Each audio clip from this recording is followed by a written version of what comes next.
Appreciate your noble and protective animal family members, part 3 of 3 on Between Master and Disciples, given in English on November 3rd, 2019, in Taiwan, also known as Formosa.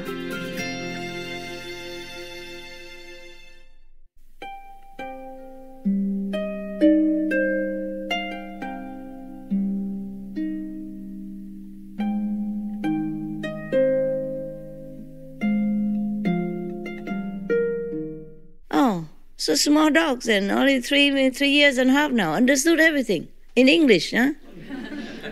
They are Thai dogs. They understood everything on day one already. Day one, they understood me already when I was only 1 month plus old. And then now they, of course, very, very, very obedient. And one dog is so smart. He's the most zealous of all, but he's so smart. He wanted to be leader of the whole group, but the other black girl did not let. So she lead the black group, he lead the white group. So we call it one black group, one white group. It's like that. And he's so smart, absolutely smart. I never teach him to shake hand with me. But whenever he come in, he shook my hand. Or whenever I take out the bone, I say shake hand first, and immediately he shook my hand. And if I tell him to sit down, he sit. I never taught him.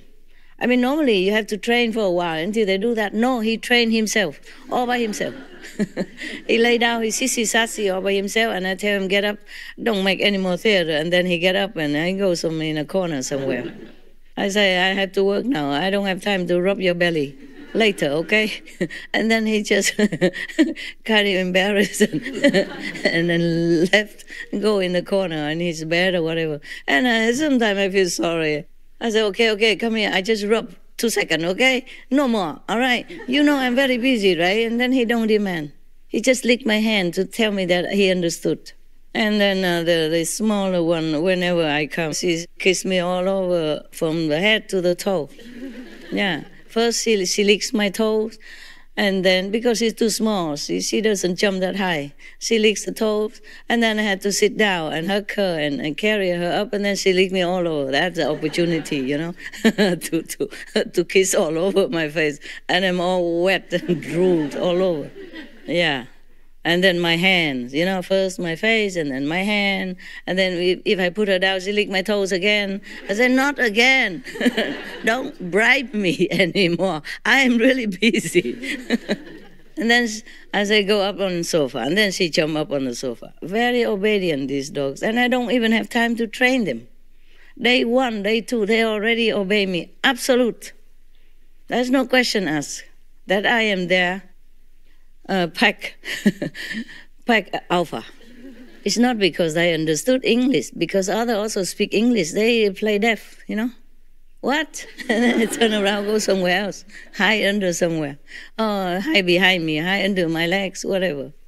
Until I have to scold them. Get out, man. People don't have all day to wait for you. Go out and then come back, okay? But they know they don't not always be able to come back right away. It takes 2 hours something to feed, to go out again, get cleaning again, and then come back up. But also because we take turn before the retreat, they take turn. Black group come and then white group come after. You know, like black group morning. But normally morning, even if I close my door, they make so much noise. So I don't let them come in the morning. So they know they have to wait until noon at least. And then the other group take turn. So I don't see until next day. After lunch and then after dinner, 2 groups had to take turn. So they know that it's not like they can stay all day like before. They grow up and they become more territorial. They know that, but they just have to do this dog stuff. I have all the dogs before, they are not like that. But these dogs are because they are more wild. They're born in the wild and their mother has never been touched by human even. Until I came. One of the owner of the golf course house, she asked the doctor to come and to sedate her so that they can spay her. He's very good. He used his mouth to blow the needle, the sedating needle to her, and it hit her, all right, but she don't stay there. She went hide somewhere and sleep until she wake up. So they never can get her. So then the last time the doctor wanted to do the same, I said, no, I forbid you. Look at her, she's only skin and bone. If you do that, she might never wake up. Can you guarantee me that she wakes up? I forbid you. Don't do it. And then later I took in her babies and she just come knocking at the door. She want to go in my house. First, I caught her and then I give her a chain to bind her in my door so that I can give her food and clean her up so that she can come in to stay with the baby. But she always escaped. Even with a chain, she used her magic to break it. To break one part of the chain, yeah? It's not a big chain like for big dog, nah? It's for medium size. But the chain is a chain. It's stainless steel. She broke it. She broke the part because we put it next to her neck so she cannot bite. So the only thing, she broke it by magic. And then she left like that. I said, okay, you're not coming anymore. You went out, eat garbage, and then you will give the dog, your baby, some sickness or problem. I won't let you in anymore. But then she came wagging tail, begging, crying. I said, are you really ready to come in? Because you come in, I will clean you and then we inject you and then you cannot come out anymore until you're more used to with the humans and then you don't make trouble. Then she did not. And just a few days later, I can carry her everywhere already on my shoulder. Yeah. And she stay, yeah. And even if I let her in the garden, she come back. She doesn't run to the wild anymore. Because she knows, I say there are food in the house and the clean water. You have to take care so that your baby won't get sick by your infecting them. You are strong, you may have good immune system, but your baby are young, cannot. So she did listen. And she is now the worst of the pack. Every time she come in, she cried the loudest, she jumped the highest, she even spoke English just to say sorry that she has not behaved or she thought she might misbehave or something. She says she's sorry. If she did something wrong, she's sorry. I said, no, you did nothing wrong. Just I need to be alone, to be on retreat. I did not abandon you because you did something wrong. Even if you did, I would forgive you. I never abandoned you. If you did something wrong, you're just a dog. She's even desperate. So she spoke English. She never did before. No other dogs so desperate like her. Before, she don't even want to see me. If I come out of the balcony, she run away. Later, I have her baby, so she come run around the house, and later she has to come knocking by herself at my door. And now she is the most, sticking around dog from the whole group. She loves me the most. She's more grateful, and she's one of the one that fought for me. Fought with the negative power, and then she got wounded like that. And the negative used the other dog stronger, and more zealous to attack her instead. Yeah, that's how it happened. And the other dog told me that she's terribly sorry. She wasn't willing to, but she was pushed to do it. And she's not strong enough. She's just a dog. And the other power is stronger. Kind of sorcerer kind of power, Black magic, astral, hell level kind of power. She's just a dog. She's the strongest one of all, but she's just a dog. And her power is not as strong.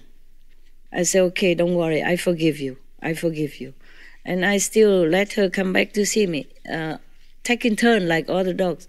I have never scolded you. I hug her, I love her. I said, we will dilute this and you will get better. Don't worry. Don't worry, I forgive you. This is not your fault. And she licked me all over to thank me. Oh, my God, there's no end to the story of my dogs. I'm telling you some so that maybe you appreciate your dogs more. Or the outside people that won't kill dogs anymore. Or they take in the dogs and take good care of them and love them. If I have more time, or maybe later, if I can remember some other things, I will tell you. The things that they do, they're all very protective, all very protective. One dog, she's so skinny because she worries a lot about me. She never wants to leave my side. She's the most difficult to get out of my house, to go do business and eat and walk. She just hide everywhere and it was difficult to find her. Before I did not understand. I thought the assistant did not try to take her out, did not try hard enough. Later I know. She was hiding until I really yelling, where are you? Come out now. And then she crawling out with her tail crawling on the table, the tail under the stomach and crawling out. And I say, out. And then she runs. And she's the most skinny because she doesn't eat very well. when I'm not there. She worries so much, but I cannot just have her alone. I have to take turn like that. I said to her, I have many dogs. I would love to be alone with you. Her name is Loyalty, huh? Yeah. I say, you're very loyal and you care so much about me, and I truly appreciate it. But please understand, my time is limited and I'm only one, and I love all of you. I cannot give any of you away. So you just have to share it. And she understands. Still, she likes to stick around. She understands is one thing, but her heart doesn't want to understand. So I always do this kind of hiding. And then until cannot, then get out. Yeah. She cares so much about me that even if I cough, she immediately came in running and asked, what's the matter? What's the matter? Are you all right? Even when she was younger, very young, and loved to play, you know, with toys and with mother, with sister. But if she hear me cough, she immediately run to my side and check on me. That's why she doesn't eat a lot. Very skinny, but she's okay. She says she's healthy. Oh, she looks like that. She jumps so high because she's so thin. She jumps very high and very, very fast. So I reckon she's healthy. What can I do? Before we used to feed her with syringe, but I'm worried if we go in the wrong pipe, that would be worse. So I just let it be, and I feed her as much as I can, and they feed her as much as they can, and she's okay. I mean, there are also humans who are skinny but also healthy. Yes, yes. But she's too skinny compared to all of them. Even the mother before was skinnier than her, but now she's plump.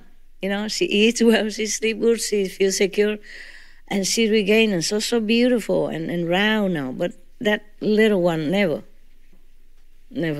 One time we keep feeding her with syringe so that she become a little rounder. And then I left for 4 months because coming back to Taiwan, cannot take them at that moment because the law have to wait.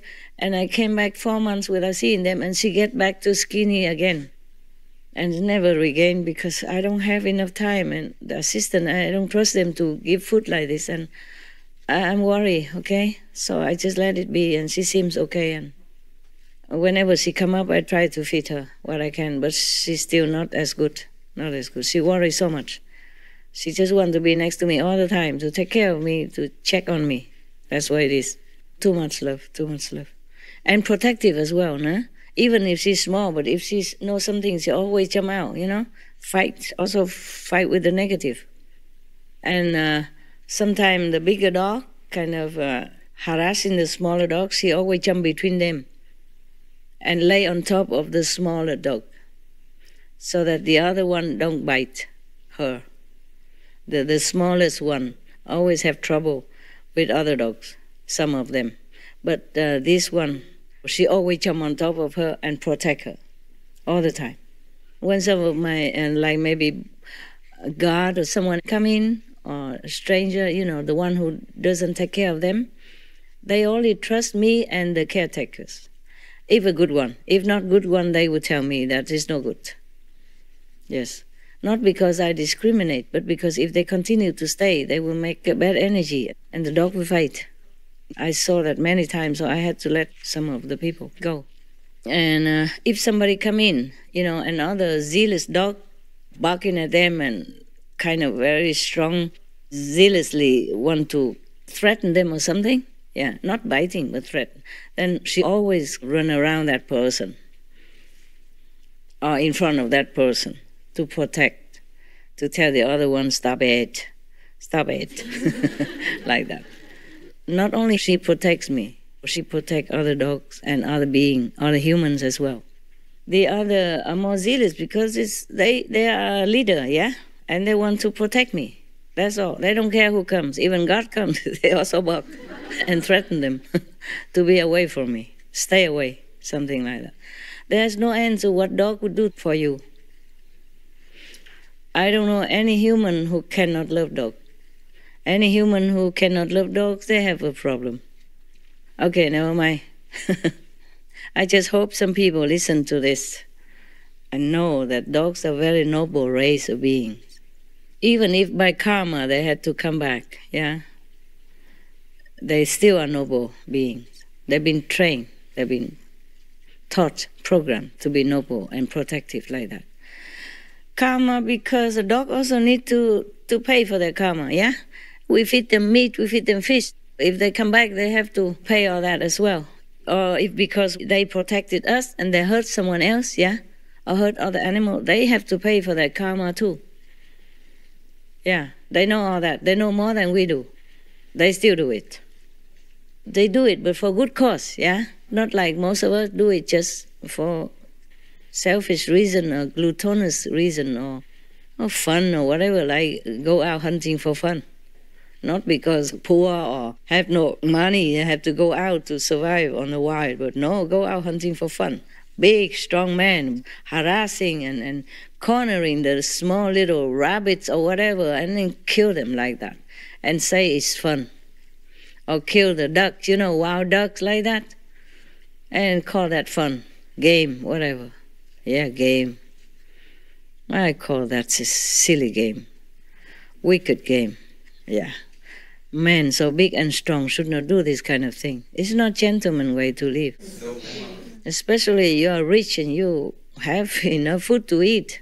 Why go out and harass the little rabbit or the baby deer who is so innocent and so sweet and doing nothing wrong? Yeah. Okay, never mind. I made enough enemies already. I'm continuing to make more like this. No wonder. No wonder your master has to run sometimes. Yeah, against all these big corporates. And then he continue. All right, never mind. I don't apologize. I am not sorry to say anything I have said. I could say more even, but sometimes they edited my talk, you know. Yeah, they don't let all this coming out. Okay, whatever. Yeah, whatever. Okay, if you don't have anything to tell me or question me, then I take leave from you. Until next time. Thank you so much, Master. We love you, Master. You are number one to us also, Master. Thank you. We love you so much. Thank you for loving me. Thank you. Very nice. Thank you for loving me. Thank you for being good human beings. We try, Master. Thank you for practicing well. And thank you for supporting me mentally or any otherwise to help human beings and the planet and the animals. I thank you all for every little thing you do. To have Supreme Master Television, to help my mission, to help save the planet, to help save the world, to help save humans and animals. I deeply thank you. Thank you. God bless you. See you next time.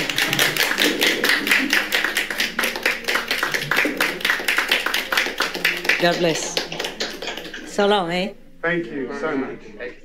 Love you. Love you. Love you. Forever.